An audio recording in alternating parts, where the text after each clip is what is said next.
Assalamualaikum warahmatullahi wabarakatuh. Di sini kami dari kelompok C6 ingin mempresentasikan analisa kami, yaitu untuk mengetahui minat mahasiswa melalui pemahaman materi yang disampaikan melalui kuliah online. Di sini ada penyusunnya, yaitu saya sendiri, Usamuddin Kois, NIM 372. Saya Sarabila Mutakin, NIM 379.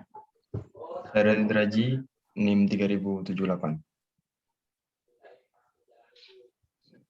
Di pendahuluan ini, karena adanya COVID dan peraturan dari pemerintah untuk pendidikan yang dianjurkan untuk belajar online, maka di dunia kuliah pun juga sama, yaitu pembelajaran atau kuliah online pun dilaksanakan. Penelitian sebelumnya yang dilakukan oleh Desi dan Maria, bahwa hampir semua perguruan tinggi mengembangkan sistem pembelajaran yang memanfaatkan internet. Dengan hadirnya internet, diharapkan mahasiswa bisa menggunakan internet dengan baik, tapi ada pun juga penyalahgunaan seperti lebih bermain game dan diberi tugas oleh dosen, mahasiswa lebih menyalin jawaban dari internet sehingga menunjukkan bahwa mahasiswa tidak memahami materi yang disampaikan oleh tenaga pengajar. Kemudian dengan beberapa informasi yang didapat, kami ingin mengembangkan penelitian yang sudah dilakukan oleh Desi dan Maria. Tujuan kami yaitu ingin mengembangkan penelitian yang sudah dilakukan untuk melihat seberapa minatnya para mahasiswa untuk mengikuti rangkaian pembelajaran secara daring.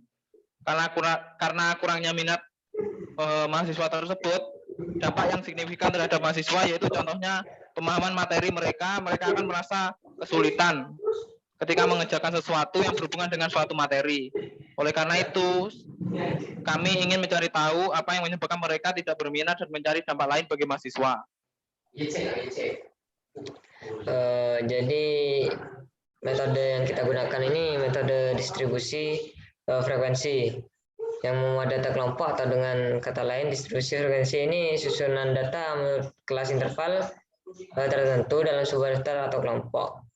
Jadi di sini kita menggunakan 41 sampel dari mahasiswa, khusus mahasiswa untuk yang kami data, untuk yang kami teliti.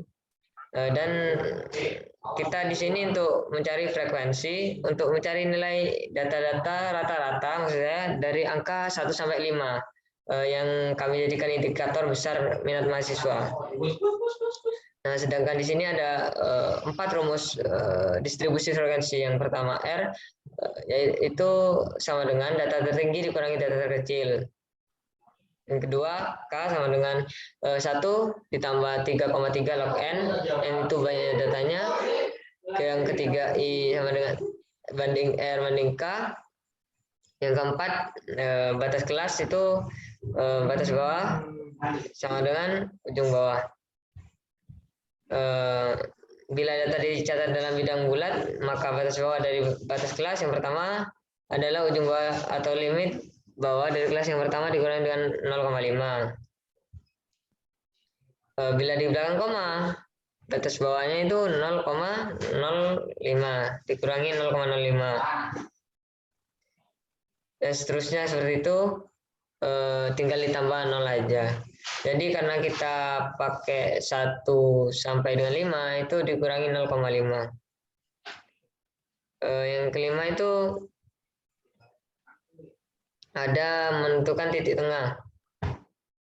Titik tengah kelas sama dengan 0,5 kali batas bawah plus batas atas.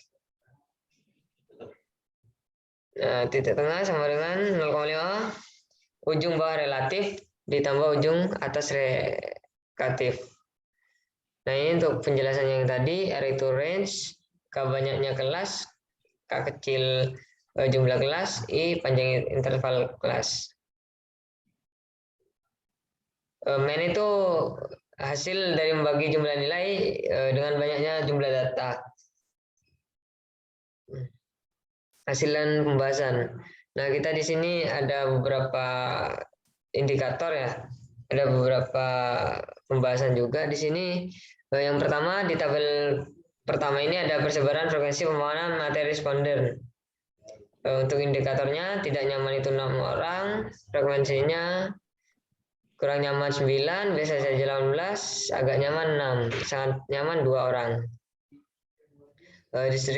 Distribusi responden berdasarkan indikator pemahaman materi mengikuti kuliah online. indikator angka terkait minat mahasiswa mengikuti kuliah online yaitu dari angka 1 sampai dengan 5. Tabel di atas itu menggambarkan tingkat pemahaman materi dari mahasiswa. Jadi kita meneliti yang cantumkan diketahui bahwa jumlah responden yang memahami materi itu sangat beda jauh dengan yang tidak memahami materi. Nah, selanjutnya itu ada keefektifan kuliah online yang diterapkan. Jadi di sini untuk indikator nilai yang nomor 1 itu tidak efektif, kurang efektif, cukup, agak efektif, sangat efektif. Untuk 1, 9 orang, 22%.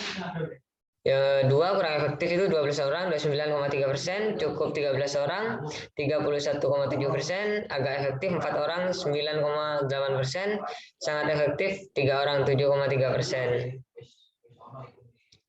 Jadi setiap responden yang menjawab terkait keefektifan kuliah online bisa mengukur seberapa efektifnya kuliah online menurut mereka pribadi, dan didapat hasil akhir ini seperti dari distribusi frekuensi rincian keefektifan kuliah online menurut para mahasiswa.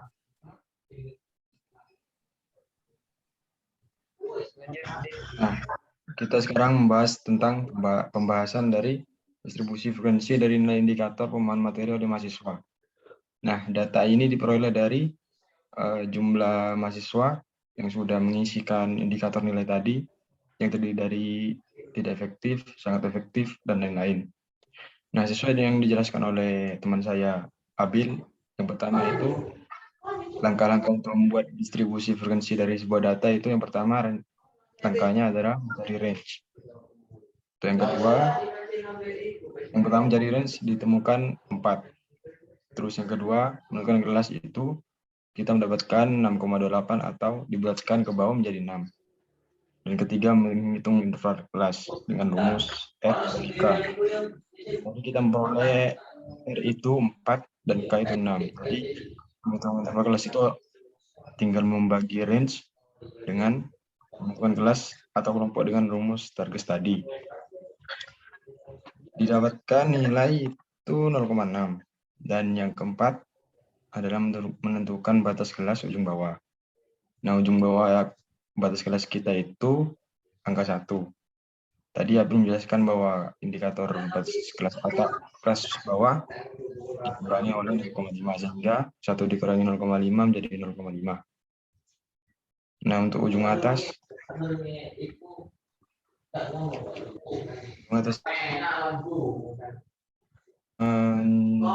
dapatkan rumus interval kelas sama dengan batas atas kelas dikurangi batas bawah kelas. Tadi kita menemukan 0,6. Untuk yang dicari itu batas atas kelas dikurangi batas bawah kelas itu 0,5. Jadi ditemukan nilai itu 0,6. Nah, sesudah melakukan beberapa rangkaian menentukan distribusi, lalu timbullah tabel ini. Seperti yang kita lihat, itu adalah hasil dari langkah-langkah membuat range tadi. Dan ditemukan dari tabel 3, itu adalah penyusunan dari data tingkat pemahaman mahasiswa tentang materi di saat kuliah online. Nah, untuk yang selanjutnya, distribusi frekuensi dan poligon dari nilai keefektifan kuliah online menurut mahasiswa.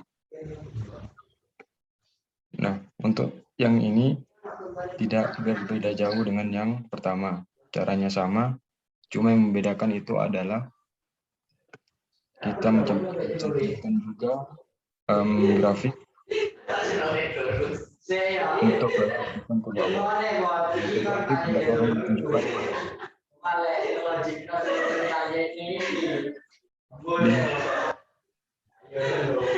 ke bawah. Seperti dilihat itu adalah poligon dari keefektifan kuliah online tadi. Nah, setelah kami melakukan penelitian, maka dapat kami simpulkan berdasarkan data yang kami peroleh tadi, dapat disimpulkan bahwa rendahnya minat mahasiswa untuk mengikuti kuliah online itu sangatlah berdampak pada pemahaman materi. Sehingga para mahasiswa itu bisa kesulitan dalam baik mengerjakan tugas atau kuis atau ujian seperti ini. Nah, dari penelitian yang kami lakukan, kami menyarankan kepada para mahasiswa untuk meningkatkan minat mereka dalam mengikuti kuliah online. Dikarenakan hasil dari kuliah online tersebut bisa berguna bagi kami, bagi mahasiswa, untuk lebih memahami materi yang disampaikan oleh dosen. Nah, saya kira itu saja pembahasan dari kita. Kurang lebihnya mohon maaf. Wassalamualaikum warahmatullahi wabarakatuh. Waalaikumsalam.